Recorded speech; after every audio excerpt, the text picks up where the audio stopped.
ডিসেম্বরের শীতের আড্ডা কোয়া যায় ব্যাপারটারে এবং এইটার উদ্যোগ হেনা রসুই থেকে প্রোগ্রামটা আমরা সাজাইছি দালবুস সাজাইছি এই কারণে যে এই এত অঞ্চলের যারা আগে আসলাম এত অঞ্চলটা আগে কিরকম আছিল এই টাকার নানান সব বিষয় নিয়ে আমরা আলোচনাটা চলতে থাকবো।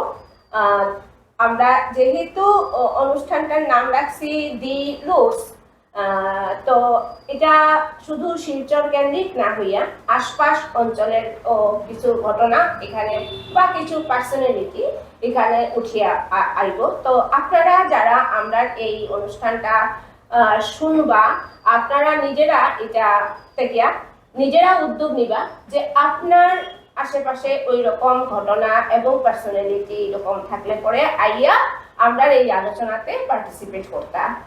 আমরা তাইলে খুশি হইব। তখন গোটা আলোচনাটা যে নামটা রাখছি দা রুটস, এটা একটা মনে হয় একটা টোটাল হইয়া উঠবো, তাই না মনোজদা? এরকম একটা সাদর আমন্ত্রণ আমরা সবাই জানাই রাখলাম।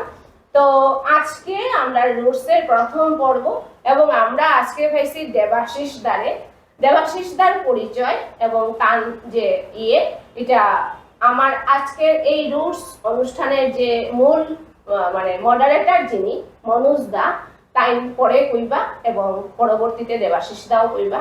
কিন্তু আমি একটা খালি কইয়া রাখি, আমার কাছে দেবাশিস দা মানে গোটা একটা শিলচর এবং তার পার্শ্ববর্তী এলাকা সহ তার 5টা, তাই না?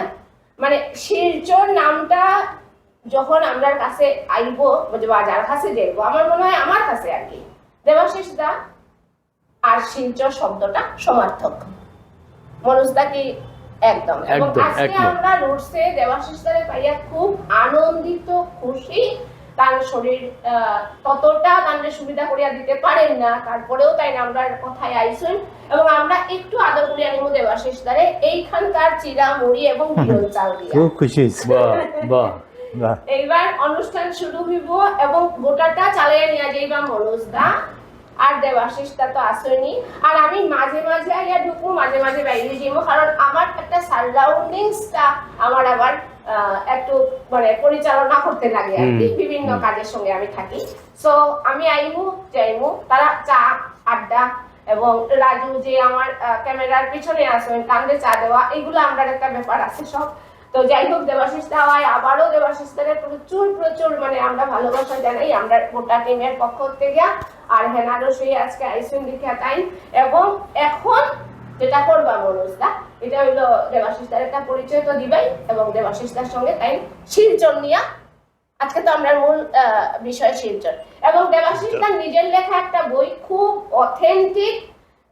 যারাই মনে করবা শিলচর নিয়ে জানতে চাইবা, এখানে আমি একটা কথা হইয়া রাখি, আমরা যখন বাইরে যাই, কলকাতা যাই, তখন সবই আমরা মানে অদ্ভুত চোখে তাকাই আর কি, যে ও জঙ্গল, ও আচ্ছা আশা, মানে নানান কিছু নিয়ে আমরা একটা পরিচয় নিয়ে সবের মধ্যে একটা ধোঁয়াশা আছে। তো যারা শিলচর নিয়ে জানতে চাইবা, বরাক নিয়ে জানতে চাইবা, দেবাশিস দার বই এবং দেবাশিস দার এই আজকের আলোচনাটা কাইন্ডলি শুনবা।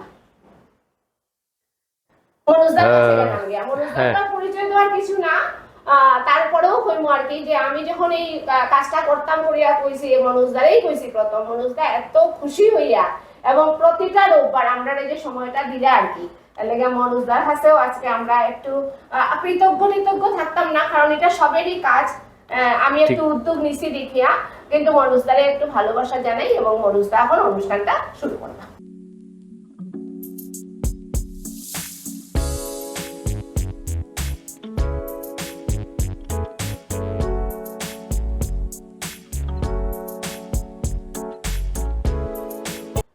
এর সমস্ত ভাবনা এবং ভাবনার জায়গাটা তৈরি করে দিয়েছে বিজয়া। মূলত এই ভাবনার তার কিছুটা আমার সঙ্গে ভাগ করে নিয়েছিলেন। আমি বললাম যে এটা অত্যন্ত আনন্দের ব্যাপার, অত্যন্ত শ্লাঘার ব্যাপার। এই জন্যে যে বিজয় একটা কথা বলেছেন যে আমরা যখন বাইরে যাই তখন আমাদের এই অঞ্চলকে নিয়ে অনেকেরই একটু কি বলবো, একটু হেয় প্রতিপন্ন করা, একটু নাক ছিটকানো, এই ব্যাপারগুলো তো আছেই। এছাড়াও আজকে দেখি দীর্ঘ অনেক বছর আগে কলকাতায় গিয়েছিলাম জনা কয়েক শিল্পীর সঙ্গে যোগাযোগ করতে। তো একজন, নাম বলছি না, একজন শিল্পীর ছেলে বললেন যে আপনি শিলচরে থাকেন? বলে হ্যাঁ, শিলচরে থাকি। তা আপনি হয়তো চিনবেন, আমি জোরহাট কলেজে পড়তাম যখন, তখন একজন আমার সঙ্গে ছিল, হয়তো চিনবেন। আমি বললাম আসামটা একটা বড় রাজ্য, আর আমরা যেখানে থাকি সেখানে জোরহাট যেটা বলছেন, জোরহাট যেতে তখন 2 দিন সময় লাগতো, 2 দিন 1 রাত্রির সময় লাগতো। ফলে চেনা বা জানার কোনো অবকাশ নেই, আহ, কোনো রকমের কোনো তা সম্ভব নয়, সম্ভবপর ব্যাপার নয়। এবং বললেন যে শুনলাম শিলচরে নাকি রাস্তাঘাটে হাতি ঘুরে বেড়ায়, শিলচরে যখন তখন অজগর সাপটা শহরে ঢুকে পড়ে, এরকম একটা শুনলাম।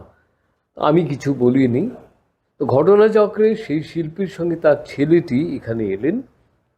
আসার পরে আমি তাকে নিয়ে একটা রিক্সা আমাদের আছে, তো রিক্সাওয়ালাকে বললাম, বলে যাবেন একটু আমাদের সঙ্গে? বলে কোথায়? বলে না, আমরা একটু শহর ঘুরে দেখব।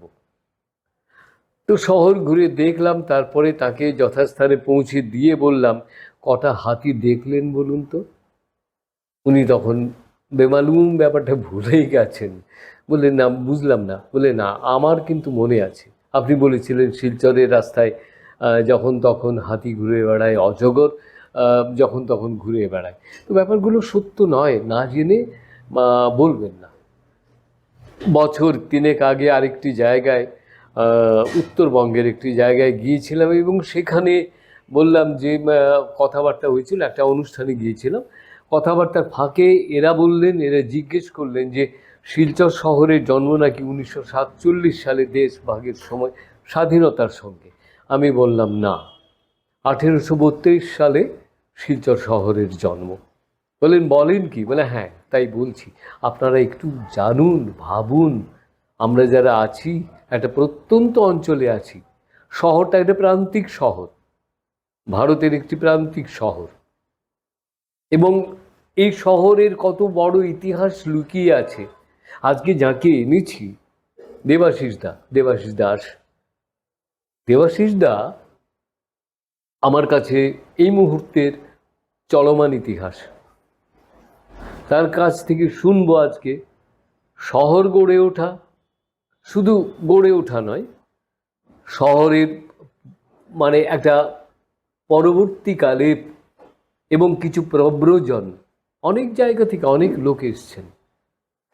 1899 সালে যখন রেল স্টেশন স্থাপিত হয়, তখন বাইরে থেকে এসেছিলেন, চট্টগ্রাম থেকে, চট্টগ্রাম থেকে এসেছিলেন, নোয়াখালী থেকে এসেছিলেন, ইত্যাকার অনেক জায়গা থেকে এসেছিলেন, শিলচরে বসতি করেছেন। ফলে একটা প্রব্রজন শিলচরে ছিল। তো যাই হোক, আমি আর কথা বাড়াবো না, এবারে যাই দেবাশিস দার সঙ্গে একটু কথা বলি। দেবাশিস দা, আজকের এই রুটস, যেটা বিজয়া বলে গেলেন, রুটস মানে শেকড়, এই শেকড়ের সন্ধান আমরা করছি।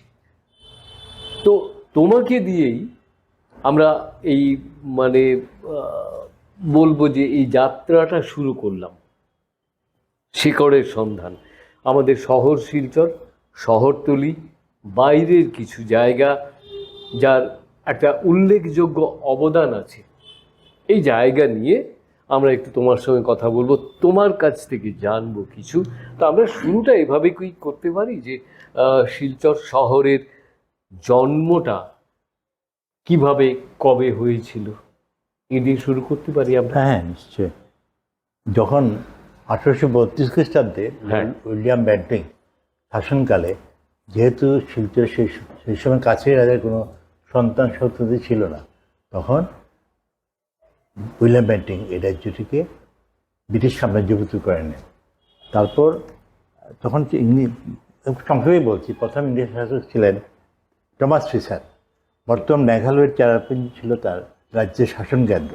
কিন্তু চেরাপুঞ্জি থেকে শাসনের কাজকর্ম অসুবিধা বুঝতে পেরে 1833 সালে প্রথম দিকে চেরাপুঞ্জি থেকে বর্তমান কাছাড়ে দুধপাতিলে নূতন সদর দপ্তর গড়ে ওঠে।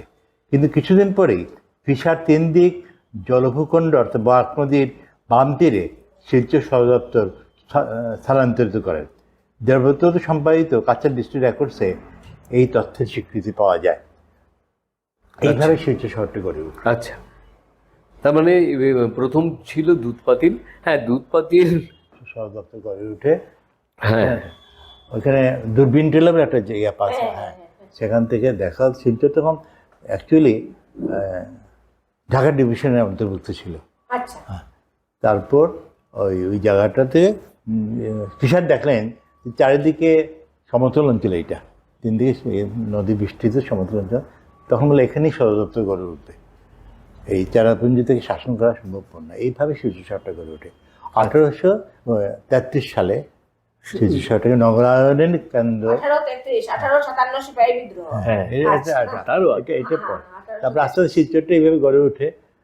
শিলচর ধীরে ধীরে অ্যাকচুয়ালি কথা বলতে কি, এই শহরটা কিন্তু শিলচর শহরে কোনো ঐতিহাসিক যোরহাট বা তেজপুরের মতো কোনো ঐতিহাসিক চরিত্র নেই, কিন্তু ইংরেজি এই শহরটা গড়ে উঠেছিল, আচ্ছা এই শহরটাকে। আচ্ছা, এবং সেই জন্য ইংরেজটা খুব আপনারা দেখবেন শিলচরের যে হাই কোর্ট প্রাঙ্গণ, সেটি গভর্নমেন্ট স্কুল, এই যে আপনার আস্তে আস্তে চার্চ, সব কিন্তু প্রত্যেকটা জায়গা কিন্তু ওরা একটা সুপরিকল্পিতভাবে গড়ে উঠেছিল। এবং টাংক্রুট যেটা ছিল, এটা ব্রিটিশ রাজপুরুষদের আবাসস্থল ছিল এই টাংক্রুটটা। প্রত্যেকটা জায়গা, আজকে যে আমার পাশে বসে আছেন যিনি মনোজ দেব, তিনি অলরেডি এর প্রাক্তন অবসরপ্রাপ্ত, এখানে কিন্তু খুব সুন্দর যে রেলওয়ে অফিসারের কোয়ার্টার ছিল। হ্যাঁ, সব কাছাকাছি উল্টো দিকে যেটা ছিল ডিএফওর বাংলা ছিল, এটা সব ব্রিটিশটা কিন্তু ছিল এইদিকে। শিশুটা দেখুন না, আপনার চিন্তা করুন কি সুন্দর করে চিন্তা করেছিল কীভাবে এইখানে কোন জায়গায় কোনটা হবে, যে এইটা আজকে তো সে প্রশ্নই করা যায় না। তো আস্তে আস্তে আমরা শিলচর দিকে আসি, আমি শিক্ষার দিকে প্রথম আসি। 1863 খ্রিস্টাব্দে রেভারেন্ড প্রাইজ শিলচর থেকে সিলেট থেকে এসে শিলচরে ইংরেজ স্কুল প্রথম স্থাপন করেন, যার প্রথম নাম ছিল high grammar school. High grammar school মানে শিলচরের যেটা গভর্নমেন্ট স্কুল যেটা বলা হয়, হ্যাঁ, বর্তমানে। যেটা, হ্যাঁ, হ্যাঁ, উচ্চতর মাধ্যমিক হ্যাঁ, বিদ্যালয়। হ্যাঁ, এটা হাই গ্রামার ছিল। হ্যাঁ। এইভাবে শিক্ষার মিশনারিরা, যে একটা কথা বলতে কি, মানে ভারতবর্ষে বিভিন্ন জায়গায় দেখা যায়, যদিও ব্রিটিশরা আমাদেরকে অনেক কিছু অন্যভাবে আমাদেরকে দৈন্যতে পৌঁছে নিয়েছে, কিন্তু শিক্ষা বিভাগে কিন্তু ওরা আমাদেরকে পাশ্চাত্য শিক্ষার সঙ্গে পরিচয় করে দিয়েছিল। এটার সম্পূর্ণ কৃতিত্ব কিন্তু মিশনারিদের, এটা মানতেই হবে। সত্যি কথা। রেভারেন্ড প্রাইজ এইভাবে শিলচরে প্রথম হাই গ্রামার স্কুল, পরবর্তীকালে এটা গভর্নমেন্ট স্কুল বা পুরোপুরো হাই স্কুলে রূপান্তরিত হয়।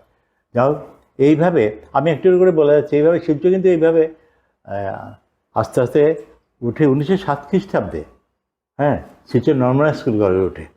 হ্যাঁ, এইটা নর্মাল কিন্তু একটা ঐতিহ্যবাহী শিক্ষা কেন্দ্র, হ্যাঁ, ঐতিহ্য শিক্ষা কেন্দ্র। এবং এটা সেই সময়ে আসামের চিফ কমিশনার ছিলেন ফুলার সাহেব, তিনি শিলচরকে বেছে নিন নর্মাল স্কুল। সিলেটে কিন্তু সিলেট টাউন পর্যন্ত কোনো নর্মাল স্কুল ছিল না। দক্ষিণ আসামের মূল নর্মাল স্কুল প্রথম স্থাপিত হয়। আচ্ছা, হ্যাঁ, এর আগে কিন্তু এইসব অঞ্চলে নর্মাল স্কুল ছিল না। এটা আমি মাঝখানে একটু কেটে বলছি যে গতকালই আমি নর্মাল স্কুলে গিয়েছিলাম।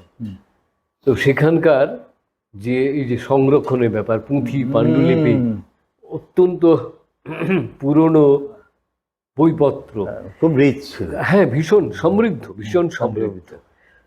হ্যাঁ, তো 1907 সালে প্রথম হলো শিলচরের নর্মাল স্কুলটা। হ্যাঁ, এবং সেখানে তখন থেকেই কিন্তু, এবং অভয়াচরণ ভট্টাচার্যের একটা ভূমিকা সম্ভবতই শিলচর নর্মাল স্কুলের সঙ্গে ছিল। তারপরে অঘরনাথ অধিকারী, হ্যাঁ ছিলেন। হ্যাঁ, যে এই গ্রন্থাগারটা ছিল পাণ্ডুলিপি ও পত্র সংগ্রহ করা রাখা হতো। নর্মাল স্কুল কেবল গুরু ট্রেনিং কেন্দ্রই ছিল না, তৎকালীন সারস্বত চর্চার ক্ষেত্রে অবদান ছিল নজিরবিহীন। বরাক উপত্যকার সংস্কৃতির বিকাশে নর্মাল স্কুল অগ্রণী ভূমিকা পালন করেছিল। বিজ্ঞান চর্চা নর্মাল স্কুল পিছিয়ে ছিল না। দক্ষিণ আসামে বিজ্ঞান চর্চা নর্মাল স্কুল অগ্রদূত ভূমিকা নিয়েছিলেন। এই বিদ্যালয়ের শিক্ষক রমেশচন্দ্র ভট্টাচার্য বাংলা অক্ষরে সোর্স পদ্ধতিতে তার বার্তা প্রেরণ করেন। এই আবিষ্কারের জন্য তিনি সিহটের জলসুগায় জাতীয় সম্মেলনে স্বর্ণপদক লাভ করেন। ও, এটাও একটা ইতিহাস কিন্তু। হ্যাঁ, নর্মাল স্কুলের অন্যমত দর্শনের স্থান ছিল ফুলের বাগান। উদ্যান চর্চা গুরু ট্রেনিং কেন্দ্রের অন্তর্ভুক্ত ছিল। ত্রিকোণাকৃতি বাগান নানা ধরনের ফুল ছাড়া গুলমূলতে আন্দোলিত থাকত। 1921 সালে অর্কিড হাউস স্থাপন করা হয়। অর্কিড হাউস, ফোয়ারা সম্মিলিত এই অর্কিড হাউসে নানা ধরনের অর্কিড শোভাবর্ধন করত। হ্যাঁ। তবে এই বিবিধ চর্চায় মূলে ছিলেন সেই সময় শিক্ষকবৃন্দ। তারা সামগ্রিকভাবে যে শৈক্ষিক পরিবেশ গড়ে তুলেছিলেন তা এক কথা অনন্য এবং অদ্বিতীয়। তাদের উদ্দেশ্য ছিল শিক্ষার সঙ্গে সর্বতোমুখী মানবিক বিকাশে সাহায্য দান। বলা বাহুল্য, এই শিক্ষকুল এ ব্যাপারে স্বার্থক হয়েছিলেন। প্রতিষ্ঠার 6 বছর পর অর্থাৎ 1912 সালে নর্মাল স্কুল পরিদর্শন করে আসামের মুখ্য আয়ুক্ত স্যার জোসেফ ব্যামফিল্ড ফুলে মন্তব্য করেছিলেন, 6 years have passed since the school was projected by me, and I am very pleased indeed to find that it had done exceedingly useful work for education in the Surma valley. আচ্ছা, Surma valley এই normal স্কুলটাকে সংক্ষেপে বলা হয়। আচ্ছা আচ্ছা, মানে একটা কথা দেবাশিস তার সঙ্গে বন্ধুতার সঙ্গে আমার, যে আমরা কিছু বই আমি কিছু বই দেখাইতেছি, এগুলা হেনারসিতে রাখা আছে, যার লাগবো আমার সঙ্গে যোগাযোগ করবা, বই পাইবা।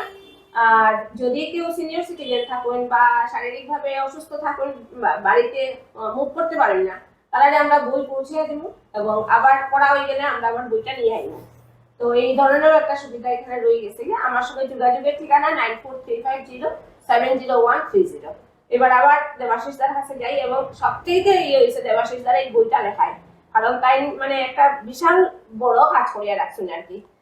সময় যদি আমরা মনে করি যে মানে লেখকের কাছ থেকে মুখোমুখি শোনা তো একটা ব্যাপার, আর আমি অনেক দূরে আছি, বই পাইলাম শুধু এটা থেকে আমি সমস্ত ইয়ে করলাম। এবং অনেক সময় কিন্তু মনুষদের একটু আগের কথায় আমি যাই, অনেক সময় কলকাতার কেউ কিন্তু আবার রেফারেন্স মানে বিশেষ করে 19 এর রেফারেন্স হইলে আমরা অনেকেই ফোন করেন যে এরকম কোনো বই আসেনি বা হ্যাঁ, কিন্তু এইটা আমি দেবাশিসের বইটা আমি আরেকবার দেবাশিসের দেখাইতে কইব। এবং এই বইটা সবে মানে বলাকে যারা আছেন বা বাইরেও আছেন যারা, তারা নিজস্ব মানে সংগ্রহে রাখার মতো আর কি এই বইটা। অবশ্যই অবশ্যই অবশ্যই। আর মনুষদের কি আরেক কাপ চা হয়ে গেলে ভালো হবে হবে। ঠিক আছে। আচ্ছা, আমি এইবারে দেবাশিসদার কাছে যাচ্ছি, একটু এগিয়ে যাচ্ছি মানে আমরা জানতাম যে এখানে যদিও এই যে হাই ইংলিশ স্কুল, যেটা এই স্কুলটা স্থাপিত না, হাই গ্রামার প্রথম নাম আছে হাই গ্রামার ইংলিশ স্কুল, মানে গভর্নমেন্ট স্কুল, মানে আজকের সরকারি উচ্চতর বালক বিদ্যালয়। হ্যাঁ, তো স্কুলটা তো হলো, কিন্তু তখন এখান থেকে যারা মাধ্যমিক দেবেন তাদের কিন্তু সিলেটে গিয়ে মাধ্যমিক দিতে হতো। এখানে মাধ্যমিকের কোনো ব্যবস্থা ছিল না, আমরা এটুকু জানতাম। তো এই ব্যাপারে দেবাশিসদার কাছ থেকে একটু শুনবো, কারণ